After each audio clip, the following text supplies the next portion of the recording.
গীতা একটি অনন্য সাধারণ পুস্তক। হাজার হাজার বছর ধরে বহু মানুষের অনুপ্রেরণা দিয়ে চলেছে।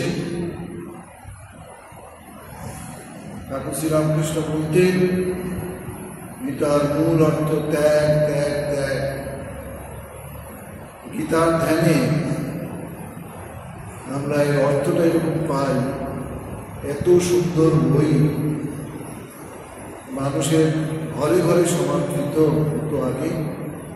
পরবর্তীকালে মানুষ শুধু একটা করে ফুল দিত গীতার, কিন্তু গীতার অর্থ যদি মানুষ জানতে চায়, জানতে পারে, সে বুঝতে পারবে সে শরীর নয়, মন নয়, অহংকার নয়, সে শুদ্ধ বুদ্ধ মুক্ত আত্মা। এই শ্লোকের অর্থ, হে জননী ভগবদ গীতা, আপনি স্বয়ং ভগবান শ্রীকৃষ্ণ কর্তৃক অর্জুনকে কথিতা। প্রাচীন মহর্ষি ব্যাসদেব কর্তৃক মহাভারতের মধ্যে বিশ্ব পর্বে 25 হইতে 42 পর্যন্ত 18 অধ্যায় গ্রথিতা। এটা মহাভারতীয় অংশ গীতা। 25 থেকে 42 18 অধ্যায় বিশ্ব পর্বে মহাভারতের এটি রয়েছে। অষ্টাদশ অধ্যায় রূপিণী, অদ্বৈত তত্ত্ব রূপিণী, রূপ অমৃত বর্ষী। বেদের সার হচ্ছে বলছে গীতা। গীতাকে 3 ভাগে ভাগ করা যায়। কর্ম 6টি অধ্যায়, উপাসনা 6টি অধ্যায়, আর জ্ঞান 6টি অধ্যায়। এই হচ্ছে অদ্বৈত তত্ত্বরূপ অমৃত বর্ষিণী ও সংসার নাশিনী ভগবতী আমি ধ্যান করি।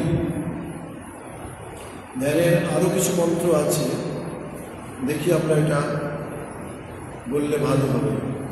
নমস্তে ব্যাস বিশাল বুদ্ধি কুল্লন বৃন্দায়ত পত্রনেত্র येन तया भारत तैलपूर्ण प्रज्वलित ज्ञानमय प्रदीप।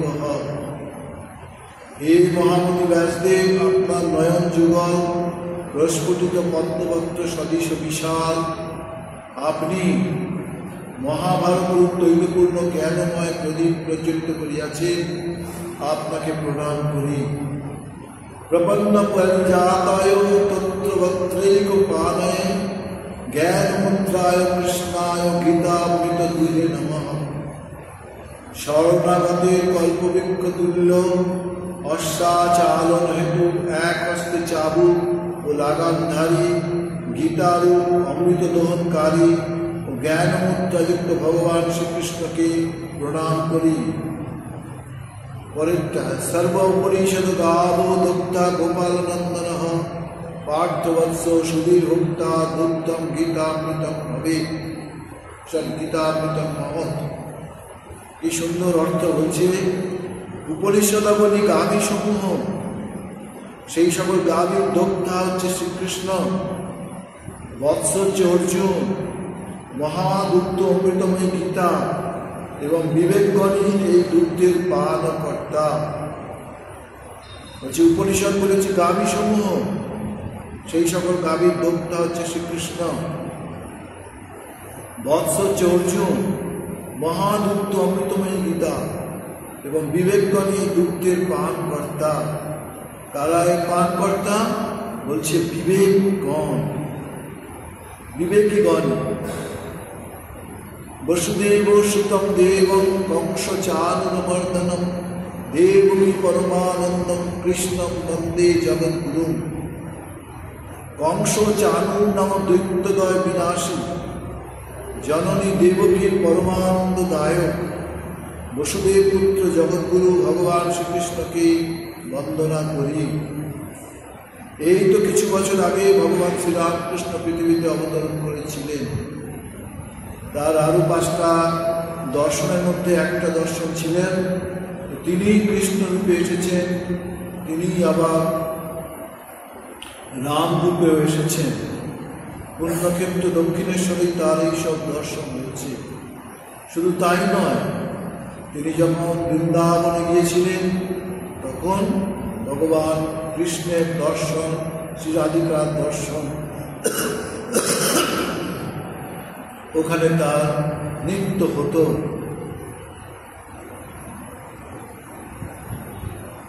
বিশ্বদ্রোণ তটা জয়দ্রত জলা গন্ধার নীল লোপলা শল্যগ্রাহবতী কৃপেণ মোহনিক কর্ণেন পিলা পিলা।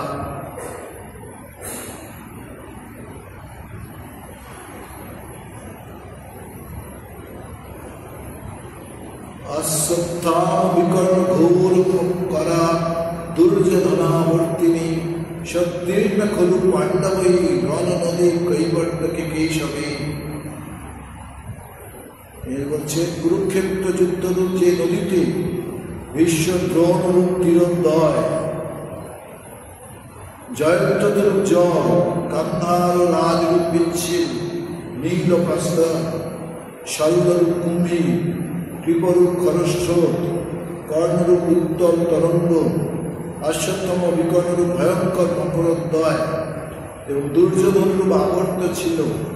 ভগবান শ্রীকৃষ্ণ কর্ণধার হওয়ায় পাণ্ডবগণ সেই রণনদী নিশ্চিন্ত রূপে উত্তীর্ণ হইয়াছিলেন।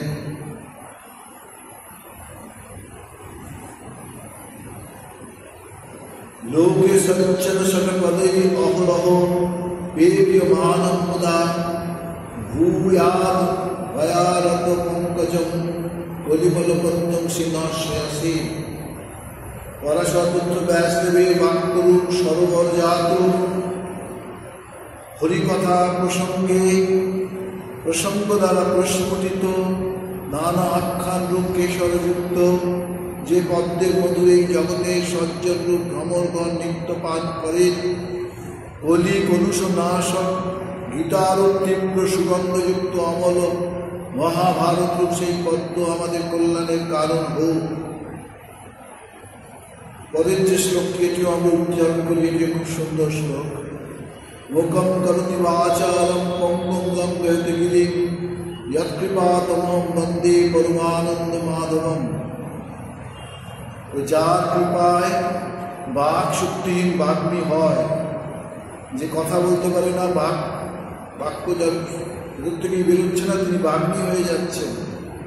এবং পঙ্গু গিরিলঙ্ঘন করে, যে পায়ে যার অসুবিধে পাহাড় লঙ্ঘন সে কী করে করবে, বলছে তিনিও তার কৃপায় গিরিলঙ্ঘন করতে পারেন।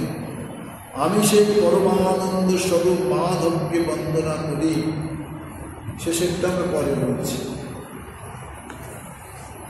ভগবদ গীতা। ওম নমো ভগবতে বাসুদেবায়। এর গভীর অর্থ আছে, আমরা পরে পরে আসবো। আপাতত আমরা ওপর কিছু আলোচনা করে নিচ্ছি। যুদ্ধারম্ভের পূর্বে ব্যাসদেব অন্ধরাজকে যুদ্ধ দশরথ দিব্যচক্ষু প্রদান করিতে চাহিলেন। ধৃতরাষ্ট্র তাতে অসম্মত হইয়া বললেন, আমি জ্ঞাতি কুটুম্বের নিধন দেখিতে চাই না। আপনার তপপ্রভাবে যাতে যুদ্ধে সমস্ত বৃত্তান্ত যথাযথ শ্রবণ করিতে পারি, আপনি তাহাই করুন। তখন ব্যাসদেব রাজ অমাত্য সঞ্জয়কে বর প্রদান করেন। কি অদ্ভুত ব্যাপার! দূর থেকে আজকে আমরা টিভিতে এসব দেখতে পাচ্ছি, কিন্তু তখন একজন আরেকজনকে দেখিয়ে দিচ্ছে অন্য জায়গায় বসে, সেখানে কি হচ্ছে, ছায়া ছবির মতো সেখানে সব আসছে আর তিনি দেখিয়ে দিচ্ছেন। অদ্ভুত ব্যাপার। সেই বড় প্রভাবে তিনি দিব্য দৃষ্টি লাভ করিয়া যুদ্ধাদি সন্দর্শন উপস্থিত ব্যক্তিবর্গের বাক্যাদি শ্রবণ ও মনোভাব সমস্ত পরিজ্ঞাত হইয়া ধৃতরাষ্ট্রের দিকে বর্ণনা করিয়াছিলেন। গীতার সমস্তই সঞ্জয় বাক্য। মহাভারত বিশ্ব পর্বের 1/24 আছে। সঞ্জয়ের দিব্যচক্ষু প্রাপ্তি, যে পরম যোগ শক্তির আধার মহামুনি ব্যাস যে দিব্যচক্ষু সঞ্জয়কে দিতে সক্ষম ছিলেন, তা অবিশ্বাস করিবার কোনো কারণ দেখিতে পাই না। এটা কার কথা? এটি শ্রী অরবিন্দের কথা। যারা ইয়াকে আষাঢ়ে গল্প বলিয়া উড়াইয়া দিতে চান, তারা মহাযোগী অরবিন্দের গীতার ভূমিকা নামক উপাদেয় গ্রন্থে ইয়া বিস্তৃত আলোচনা পাঠ করিবেন, এরকম বলছে। প্রশ্ন, এখানে যুদ্ধের কথা হইতেছে, কুরুক্ষেত্র যুদ্ধক্ষেত্র, এসব ধর্মক্ষেত্র বিশেষণটি আবার কেন? প্রথম শ্লোকটা আছে, ধর্মক্ষেত্রে কুরুক্ষেত্রে সমবেতা যুদ্ধোৎসব মামকা পাণ্ডবাশ্চৈব কিম পূর্বত সঞ্জয়। এর অর্থ হল, ধৃতরাষ্ট্র কহিলেন, হে সঞ্জয়, পুণ্যক্ষেত্র কুরুক্ষেত্রে যুদ্ধাদেশে আমার পুত্রগণ এবং পাণ্ডুপুত্রগণ সমবেত হইয়া কি করিলেন, এটা জিজ্ঞাসা করেছিলেন। এখন এই যে কুরুক্ষেত্র, এরও একটা বিশাল কারণ আছে বলছে, যে কুরুক্ষেত্র চিরকালই পরম পুণ্যভূমি বলিয়া পরিচিত। যাবান উপনিষদেও শতপথ ব্রাহ্মণে ইয়াকে দেব যজন অর্থাৎ দেবতাদের যোগ্য স্থান বলিয়া উল্লেখ করা হইয়াছে। ইয়ার নাম হচ্ছে সমন্ত পঞ্চক, যেটা আমরা কুরুক্ষেত্র বলছি, এর পেছনের নাম ছিল একটা সমন্ত পঞ্চক। পরশুরাম 21 বার পৃথিবী নিঃক্ষত্রিয় করিয়া এই স্থানে পিতৃতর্পণ করিয়াছিলেন। আরো কারণ বলছে, পরশুরাম 21 বার। দুর্যোধনের পূর্বপুরুষ বিখ্যাত কুরু রাজা এই স্থানে হল চালনা করিয়া এই বর লাভ করিয়াছিলেন যে ব্যক্তি এই স্থানে তপস্যা করিবে অথবা যুদ্ধে প্রাণ ত্যাগ করিবে, সে স্বর্গে গমন করিবে। কুরু হচ্ছে দুর্যোধনের পূর্বপুরুষ বিখ্যাত কুরু রাজা এই স্থানে হল চালনা করিয়া এই বর লাভ করিয়াছিলেন, যে ব্যক্তি এই স্থানে তপস্যা করবে অথবা যুদ্ধে প্রাণ ত্যাগ করবে, সে স্বর্গে গমন করবে। তদবধি ইহার নাম কুরুক্ষেত্র। প্রাচীন গ্রন্থান্তে সর্বত্রই কুরুক্ষেত্রকে ধর্মক্ষেত্র বলিয়া উল্লেখ করা হইয়াছে। বনপর্বের তীর্থযাত্রা পূর্বাধ্যায় কুরুক্ষেত্রকে 3 লোকের মধ্যে শ্রেষ্ঠ তীর্থস্থান বলিয়া বর্ণনা করা হইয়াছে। সুতরাং ধর্মক্ষেত্র এই বিশেষণটি একান্ত সুসংগত প্রয়োজনীয়। অনেক টিকাকারগণের মতে এই শব্দটি পুরো তাৎপর্যও আছে। তারা বলেন, ধৃতরাষ্ট্র মনে করিয়াছিলেন যে ধর্মক্ষেত্রের প্রভাবে উভয় পক্ষের অন্তঃকরণে সাত্ত্বিকভাবে উদয় হইলে একটা সন্ধি হওয়া বিচিত্র নহে। তার মনে যুদ্ধ সম্বন্ধে সংশয় উদয় হওয়াতে তিনি প্রশ্ন করিলেন, যুদ্ধার্থী ইহারা কি করিতেছে? মতে যুদ্ধার্থী যুদ্ধই করিবে, এ স্থলে কি করিতেছে এরূপ প্রশ্ন সঙ্গত হয় না। গীতায় বহু ভাষ্য আছে, এক একজন এক এক রকম ভাষ্য, যার যেরকম মনে হয়েছে করেছেন। তার মনে যুদ্ধ সম্বন্ধে সংশয় উদয় হওয়াতেই তিনি প্রশ্ন করেছিলেন। প্রশ্ন হইতে পারে, কিরূপ যুদ্ধ করিতেছে ইত্যাদি। এই রূপে যারা ধর্মক্ষেত্রে বিশেষণের সার্থকতা ও আপাত অসঙ্গত কি করিতেছে প্রশ্নের সুসংগত ব্যাখ্যা করিয়াছেন। তারা বলেন, ধর্মক্ষেত্রের প্রভাবে অর্জুনের মনে সাত্ত্বিকভাবে প্রাবল্য হওয়াতেই তিনি যুদ্ধ নৃশংস ব্যাপারে অনিচ্ছা প্রকাশ করিয়াছিলেন। আমরা জানি যুদ্ধক্ষেত্রে কি অর্জুন যুদ্ধ করব না এরকম একটা সংকল্প করে ফেলেছিলেন, সে বিষয়ে বলছি। কিন্তু অর্জুনের মনে স্বজনাদি বধের আশঙ্কায় যে কাতরতা ও বিষাদ উপস্থিত হয়েছিল, শ্রী ভগবান বলিয়াছেন, বা হৃদয় দুর্বল্য, স্মৃতিবিভ্রম, অজ্ঞানজনিত মোহ। তিনি এইসব আত্মীয় স্বজন সেখানে রয়েছে, তাদের বধ করবেন, এসবগুলো রেখে তিনি কি অনিচ্ছা প্রকাশ করেছিলেন। কিন্তু আমাদের 3টে স্তর আছে, তমগুণ, রজগুণ, সত্যগুণ।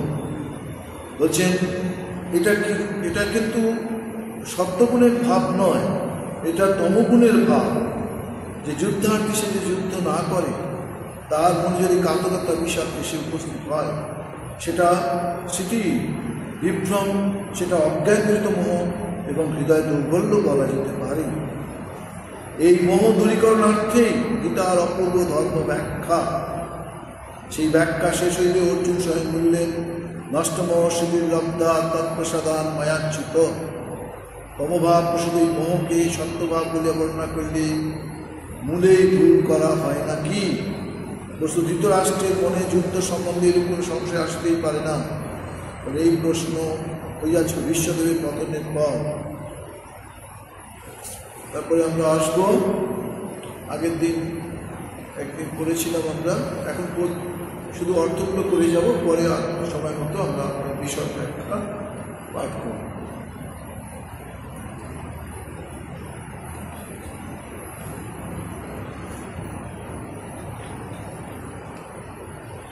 अर्जुन उवाच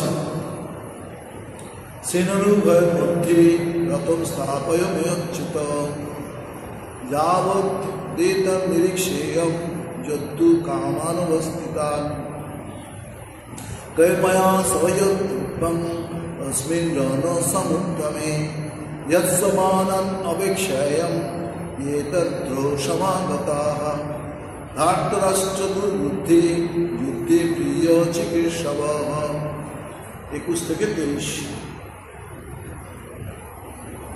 অর্জুন উবাচ মানে অর্জুন বললেন যাবৎ যতক্ষণ অহম মানে অমি যদ্দু কামান অবস্থিতান যুদ্ধ কামনায় অবস্থিত এতান মানে ইহাদিগকে নিরীক্ষে দেখি তাবৎ অর্থাৎ উভয় সেনায় সেনার মধ্যে রথন স্থাপয় রথ স্থাপন করে अस्मिन् অর্থাৎ এই রণসমুদ্যমে যুদ্ধ ব্যাপারে যুদ্ধ যোগে কৈশম কাহার সহিত ময়া যুদ্ধব্যম আমার যুদ্ধ করিতে হইবে যুদ্ধে দুর্বুদ্ধে দুষ্ট বুদ্ধি ধার্তরাষ্ট্রস্য অর্থাৎ দুর্যোধনের প্রিয় চিকিৎসক মানে হিতৈষীগণ এতে এই যে সকল রাজা অত্র অর্থাৎ এখানে সমাগতা উপস্থিত হইয়াছেন যৎসমানং তান যুদ্ধার্থী তাহাদিগকে অহম অর্থাৎ আমি অবেক্ষে দেখি। এটার অর্থ অর্জুন বলেন হে অচ্যুত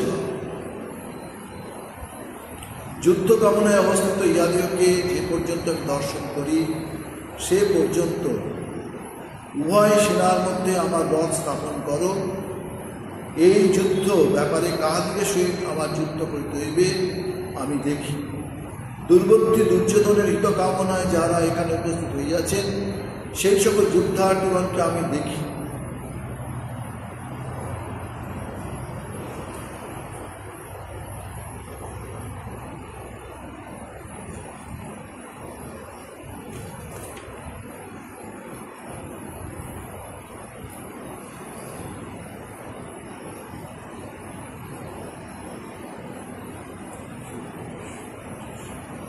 संजय उवाच एवं तो ऋषिकेशो गुडाकेशन भारत सेनयो भयोर्मध्ये स्थापयित्वा रथोत्तमं विश्वद्रोण प्रमुखत सर्वे सांच मयीक्षिताम् उवाच पार्थपसहिता समवेतात् पुरुरिति। संजय उवाच संजय बोलें भारत गुड़ाकेशन अर्जुन कर्तिक एवं मनैरु उक्त अभिहित हইয়া ऋषिकेश ऋषिकेश कत अर्थ আছে আমরা আসছি ऋषिकेश अर्थात श्रीकृष्ण उभय सेनार मध्य विश्वद्रोण प्रमुखत सर्वेशं महीक्षितं च विश्वद्रोण सकल राजादिगेर सम्मुखे रथोत्तम अर्थात उत्कृष्ट रथ स्थापन कर हे पार्थ মানে অর্জুন এতন সমবেতান এই সকল সমবেত গুরু অর্থাৎ গুরুগণকে পশ্চিম দেখো ইতি অর্থাৎ ইহা উবাচ বলিলেন। এর অর্থ হচ্ছে সঞ্জয় বললেন হে ভারত অর্জুন কর্তৃক এইরূপ অভিহিত হইয়া শ্রীকৃষ্ণ উভয় সেনার মধ্যে ভীষ্ম দ্রোণ এবং সমস্ত রাজগণের সম্মুখে উৎকৃষ্ট রথ স্থাপন করিয়া বললেন, হে অর্জুন, সমবেত কুরুগণকে দেখো।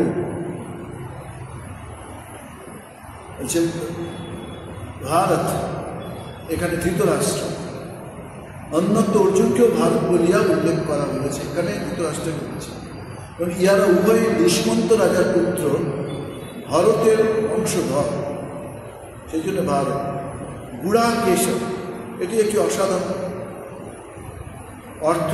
গুড়াকেশব, গুড়াকা অর্থাৎ নিদ্রা বা আলস্য, তাহারও ঈশা, যিনি নিদ্রা জয় করিয়াছেন, যে তিনিই কিন্তু এই গুড়াকেশা। নিদ্রা আলস্য জয়ী অর্জুন, নিদ্রা আলস্য কত বড় যোগী। ঋষিকেশ, ওটা গুড়াকেশ হলো, এটা ঋষিকেশে বলেছে। ঋষিক ইন্দ্রিয়, তাহার ঈশ্বর, অর্থাৎ ইন্দ্রিয়গণের প্রভু শ্রীকৃষ্ণ। পরে তান সমীক্ষা সকুন্তেয় সর্বান বন্ধুরমস্তিতান কৃপয়া পরয়া বিষ্ট বিষেদন্দন অব্রবৃত। এর অর্থ বলছেন, আচ্ছা 8 শ্লোক প্রথম ছেড়ে গেল। তত্র পশ্চাৎ স্থিতান পার্থ পিতৃনত পিতামহান আচার্যান মাতুলান ভাতৃন পুত্রান পুত্রান সখিনস্তথা শ্বশুরান সুবিধাশ্চৈব শ্রীনয়োরপি। 26 নম্বর শ্লোক। 26 নম্বরে বলছে যে অথ পার্থ তত্র তথা উভয় সেনায়, উভয় সেনার মধ্যেই স্থিতান অবস্থিত পিতৃ মানে পিতৃগণকে, পিতা মহান আচার্যবান, মাতুলান ভাতৃন পুত্রান পুত্রান তথা সখিন ও মিত্রগণকে, শ্বশুরান চ এব শ্রীপ অর্থাৎ শ্রীপগণকে অপশ্যা মানে দেখিলেন। অর্থ হল তখন অর্জুন উভয় সেনার মধ্যে অবস্থিত পিতৃব্যগণ, পিতামহগণ, আচার্যগণ, মাতুলগণ, ভাতৃগণ, পুত্রগণ, পৌত্রগণ, মিত্রগণ, শ্বশুরগণ ও সুহৃদগণকে দেখিবে। এখানে দুটি শব্দ ক্রিয়া করছে। সখা, সখা বলতে কি বোঝায়? যে সমান প্রকৃতি বিশিষ্ট বয়স্ক স্থানীয় আত্মীয়, একে সখা বলে। আর সুহৃদ, সুহৃদ হচ্ছে শুভানুধ্যায়ী, সাহায্যকারী আত্মীয়। 27 নম্বর শ্লোকটা পড়েছি। এর অর্থ, হে সেই কুন্তিপুত্র অর্জুন, বন্ধু বান্ধব দিগকে যুদ্ধার্থে অবস্থিত দেখিয়া নিতান্ত করুণার্দ্র হইয়া বিষাদপূর্বক এই কথা বলিলেন। অর্জুন উবাচ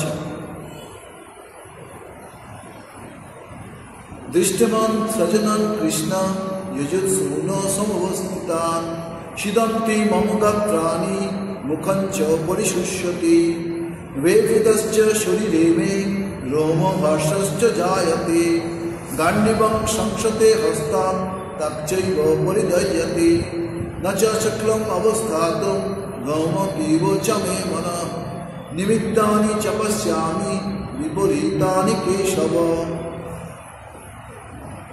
এগুলোর অর্থ বলছেন, একবারে অর্থে চলে আসে। অর্জুন বললেন, হে কৃষ্ণ, যুদ্ধের চেয়ে এই সকল স্বজনদিগকে সম্মুখে অবস্থিত দেখিয়া আমার শরীর অবসন্ন হইতেছে এবং মুখ শুষ্ক হইতেছে। কে বলছেন? অর্জুন বলছেন। কাকে বলছেন? শ্রীকৃষ্ণকে বলছেন। কাদের দিকে বলছেন? স্বজনদিগকে, ওই যে যারা সবাই উপস্থিত হয়েছে। তারপরে শ্লোকে বলছেন, আমার শরীরে কম্প রোমাঞ্চ হইতেছে, হাত হইতে গান্ডিব খুশিয়া পড়িতেছে এবং চর্ম জ্বালা করিতেছে। তারপরে শ্লোকে বলছেন, হে কেশব, আমি স্থির থাকিতে পারিতেছি না, আমার মন যেন ঘুরিতেছে, আমি দুর্লক্ষণ সকল দেখিতেছি। অর্জুন এসব কথা কি কাকে বলছে? কৃষ্ণকে বলছে।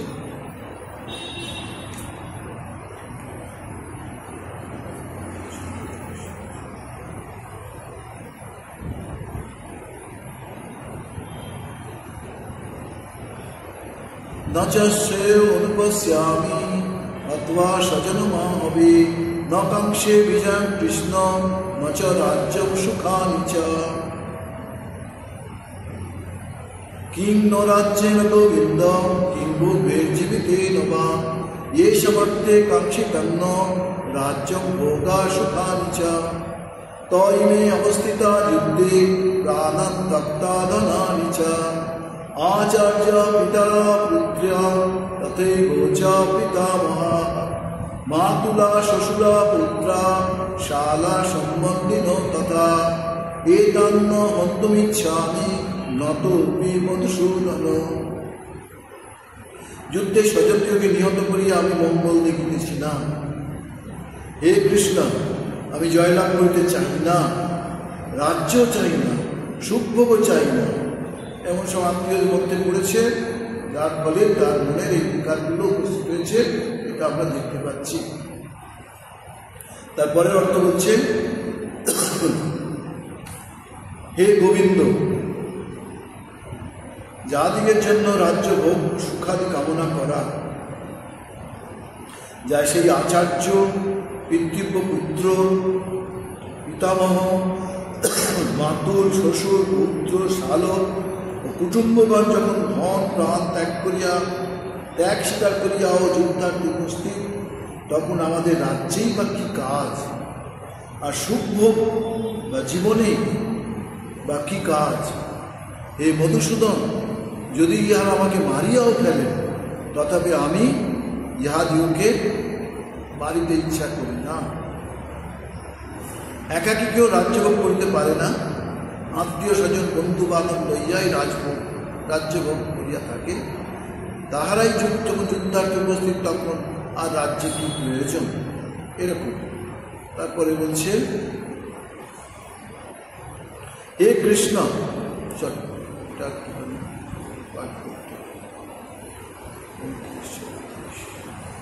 अपि त्रैलोक्यराज्यस्य हेतो किं नो महि कृते निहतो धार्तराष्ट्रन्न काप्रीति सजनार्दन पापमेवाश्रये तस्मात् भक्ते दानादुतायिनः तस्मान्नः वयं हन्तु धार्तराष्ट्रान् सवन्धवान् सजनं हि कथं हत्वा सुखिनो श्याम माधव।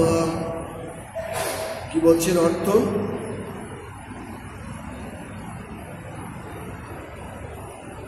হে কৃষ্ণা, পৃথিবীর রাজত্বের কথা দূরে থাক, ত্রৈলোক্য রাজ্যের জন্যই বা দুর্যোধনাদিকে বধ করিলে আমাদের কি সুখ হইবে? যদি ইহার আততায়ী এবং আততায়ী শাস্ত্রমতে বদ্ধ, তথাপি এই আচার্যাদি গুরুজনকে বধ করিলে আমরা পাপ ভাগী হবই। অতএব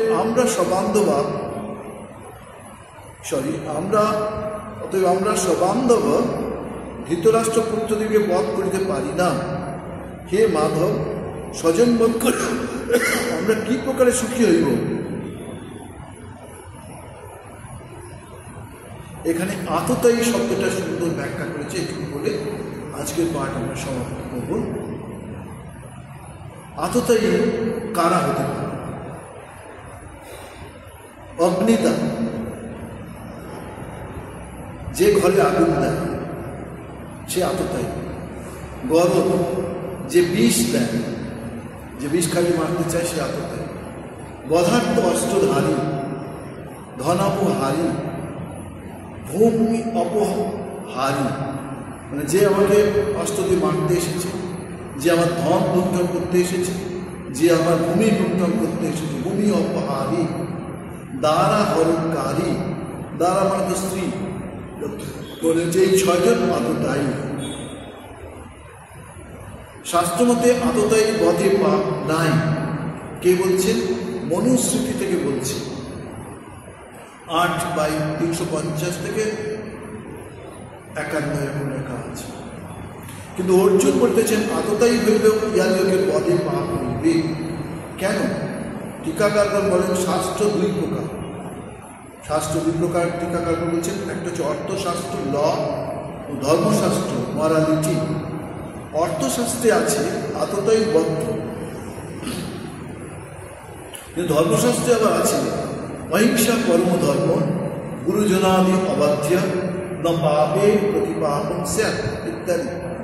অর্থশাস্ত্রাত্র বলবর্তন অশাস্ত্র, অর্থশাস্ত্র হইতে ধর্মশাস্ত্র বলবৎ। সুতরাং আততাই হইল গুরুজনাদি পথে পাপ ভাবি হইতে যাই অর্জুনত্বের মর্ম। অর্জুন এরকম একটা ভেবেছে। আজকে আমরা আমাদের পাঠ এখানে শেষ করতে চাইছি।